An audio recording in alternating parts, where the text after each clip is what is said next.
আসসালামু আলাইকুম গাইস, আশা করি সবাই ভালো আছেন, সুস্থ আছেন। তো সব সময়ের মতো আজকেও আমি আপনাদের সামনে নতুন আরো একটি সি প্লাস প্লাস টিউটোরিয়াল নিয়ে উপস্থিত হয়েছি। তো আজকে সি প্লাস প্লাস টিউটোরিয়াল আমি আপনাদের দেখাবো যে একটি ক্যারেক্টার বা একটি অ্যালফাবেটের ASCII কোড কিভাবে বের করে। ASCII কোড কি? ASCII কোড হচ্ছে আমেরিকান স্ট্যান্ডার্ডের একটি কোডিং সিস্টেম, যেটা ইন্টিগ্রেটেড ইন্টারচেঞ্জের জন্য ইউজ করা হয়। আপনারা উইকিপিডিয়ায় গেলে এটার সম্পর্কে একটা বিস্তারিত ধারণা পাবেন, কিন্তু এখানে আপনাদের প্রোগ্রাম করার সুবিধার্থে আমি আপনাদেরকে এতটুকু বলতে পারি যে সাপোজ বি এর ASCII কোড হচ্ছে, আমি জানি না, আমার ভুল হলে ক্ষমা সুন্দর দৃষ্টিতে দেখবেন। এটার ASCII কোড হচ্ছে সম্ভবত 01001001, সম্ভবত, আমি নট শিওর। ASCII কোডটা হচ্ছে যে মানে এটা একটা আমেরিকান স্ট্যান্ডার্ড, যেখানে হচ্ছে আপনাকে ইন্টিগ্রেটেড, এটা আপনার কম্পিউটার তো আর বি বুঝবে না, রাইট? কম্পিউটার হচ্ছে দুইটা সংখ্যা বুঝে, একটা হচ্ছে 0 আর একটা হচ্ছে 1। এই দুইটা সংখ্যা ছাড়া কম্পিউটার কিন্তু আর কোনো কিছু বুঝে না। সো এইটা আলটিমেটলি কি, এটা হচ্ছে কম্পিউটারের ভেতর সেট করা থাকে। তো আমরা যখন বি বা এ বা রহিম, করিম, এরকম যত কিছু দিতে থাকি, সেগুলো হচ্ছে তারা ASCII কোডে পরিণত করে সে প্রসেসরকে বোঝানোর পরে প্রসেসর সেই অনুপাতে আপনাকে এক্সিকিউট করে দেখায় প্রোগ্রামটা। সো চলুন দেরি না করে শুরু করি। প্রোগ্রামটা করলে হয়তো আরো ক্লিয়ার হয়ে যাবে। আর যারা আমার চ্যানেল নতুন, অবশ্যই এখনই হিট দ্য সাবস্ক্রাইব বাটন এবং ভিডিওটি শেষ পর্যন্ত দেখবেন। তো শুরুতেই কোড ব্লকসটি ওপেন করে ফেলি।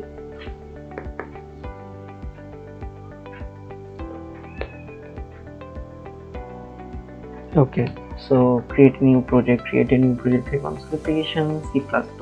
আজকে শিখবো হচ্ছে আমরা ASCII কোড। ওকে, ASCII value, actually ASCII code না, ASCII ভ্যালু। ওকে, সো এখান থেকে হচ্ছে লোড করে দিন। আগে আমি লিখে আমি আপনাদেরকে বুঝিয়ে দিব।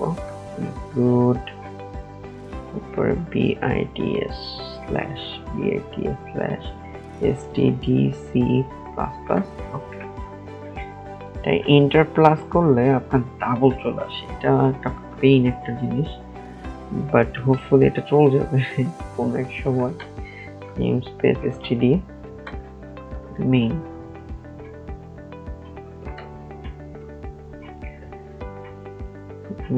তারপর হচ্ছে ওকে।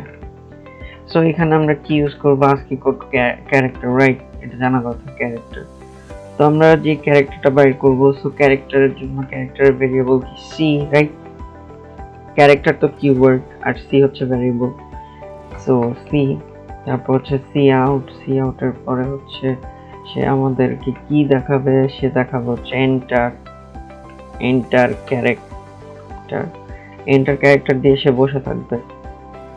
সে বসে থাকার পরে আমরা পরের লাইন চলবে, পরের লাইনে গিয়ে সি ইন। এখন আমরা কি ইনপুট দিব?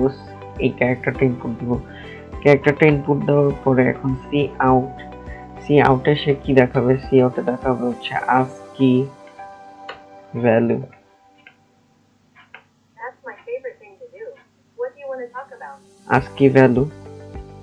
ASCII ভ্যালু দেখানোর পরে সে হচ্ছে ASCII ভ্যালু ও তারপরে হচ্ছে সি, তারপরে হচ্ছে ইস,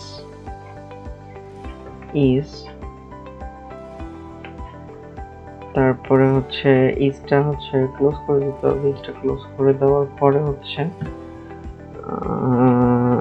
ইন্ট সি, তারপরে হচ্ছে রিটার্ন।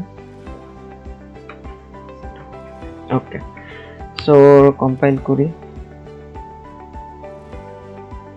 ওকে, সো আশা করি বি যখন এন্টার দিই, ওকে, বি এর ASCII value, I am so sorry, এটা আমার ভুল হয়েছে, সম্ভবত আগেরটা BIS 9 এটা আসে। তো বি এর ASCII ভ্যালুটা কিভাবে আসছে দেখেন। কম্পিউটারে তো এটা সেভ করা, রাইট? বির ভ্যালুটা কত, ASCII ভ্যালুটা কত। সো এটা কিভাবে আসছে এইটা দেখেন, ফার্স্টে C of the inter character, তারপরে হচ্ছে আমরা ক্যারেক্টার ইনপুট দিলাম, তারপর ASCII ভ্যালু আসলো, তারপর যে ক্যারেক্টারটা সেটা সে বি লিখলো, লেখার পরে সে ASCII ভ্যালুতে কত আসে, নাম্বারে কত আসে, সে কিন্তু এটা দেখাইলো। আবার দেখাই আমরা, এখানে হচ্ছে যে সি ইজ স্পেস দিই, স্পেসের জন্য হচ্ছে বোঝা যায়নি তখন আমার মনে হয়, স্পেস দিই, আবার দেখি। ওকে, সো বি যখন দিই, এই যে দেখেন ইজ এর পর একটা কমা হয়ে যাবে, is is is. Okay, so এখন হয়েছে সম্ভবত, এখন হ্যাঁ, এই যে দেখুন ASCII ভ্যালুটা হচ্ছে 9898, এটা হচ্ছে মানে ইন্টিগ্রেট কম্পিউটার ভেতর, কম্পিউটার প্রসেসরের ভেতর ইন্টিগ্রেট ভাবে এটা সেভ করা। কম্পিউটার তো আর এটা বুঝবে না, তো কম্পিউটার বি না বুঝলো, বি মানে হচ্ছে কম্পিউটার 98 বুঝবে, 98 কম্পিউটার কোনো একটা সেলে হচ্ছে 98 সেভ করা।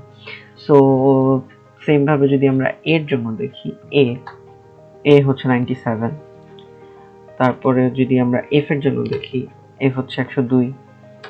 সো শুরু হয় হচ্ছে 97, তারপর 98, 99, 90, 100, 101, 2 এভাবে আসে। তো আশা করি আপনারা বুঝতে পেরেছেন। আসলে প্রোগ্রামটি আর বুঝতে না পারলে অবশ্যই আমাকে কমেন্টে কোশ্চেন করবেন, আর বুঝে থাকলে অবশ্যই লাইক এবং শেয়ার করতে ভুলবেন না।